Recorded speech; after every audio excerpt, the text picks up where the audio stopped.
It's ironic that Jerry Holub is here because we don't want to plant yet. This is a bit of a problem. We got, the nature confused us. It fooled all of us last week. Warm. Yeah. People bought a lot of plants. I hope they didn't plant them. If you did plant something last week, tomatoes, peppers, other flowers, you need to cover them probably 2 out of the next 3 nights. All 3 would be better. Okay. If you have anything that's potted, bigger pots, with plants at all, just put them in your garage overnight. Even unheated garage is fine. Gotcha. And if you cover stuff outdoors, do not use plastic. Any type of a terry cloth, anything that's cotton, like an old beach towel or something like that, just cover them with that for a couple nights, maybe 3 here, just watch the weather. Anything gets down in the, especially 20s, you have to cover stuff if it's outside. Now, anything that's already in the ground growing, like your tulips, daffodils, other things, just leave them alone. Because they're acclimated from the cold because they've been coming up for the last few weeks. Sure. So they're just fine. The Pella tulips are just fine then. Oh yeah, they'll be fine. They'll be fine. Good. Now, there are some things you can still plant when it's cold. Okay. Yes, here's one of them here. I'll show a close up here. This is by far the sweetest plant. It's a onion plant, and it's called candy. There's a red candy. This is the yellow candy. It's by far the sweetest you'll ever find. Sure. We've been sold out at least, I think, 3 times this year already of them. We have a lot now again. We got more in.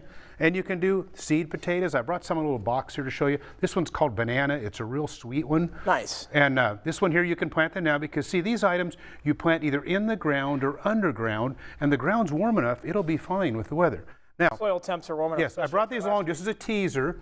These are some tomato plants that are beautiful. Okay. This one here is a grape tomato. It's by far the best of the grapes. This is a Bush Champion. The nice thing about this one is you can put this in a pot on your patio. You get a cold night, you just bring it back indoors. It's warm, you put it outside. It'll produce in a pot as small as 24-inch diameter. You get lots of tomatoes off of it. Portable planted tomatoes. Right. I had 3 calls this week asking, what can I do? I have rabbits eating my plants off. This is by far the best thing to use here. It's in a pellet form. That means it's kind of water resistant. There's a liquid version of this too. It'll keep away other little squinnies too, little 4-legged creatures. It'll keep them away. It's mainly rotten eggs and garlic and some other herbs in it that kind of keep them away. That works good. Now, most everything on the front here, if you've already got them bought, like you see all these pretty flowers in the front, cover them up tonight, bring them in if you want them to look nice. You really have to bring them in. They're not dead yet, is what you're saying. Right, exactly. They're fine yet. You just got to bring them in because last week when it was so warm, the ground warmed up, people went crazy planting things. Like, oh, here we go.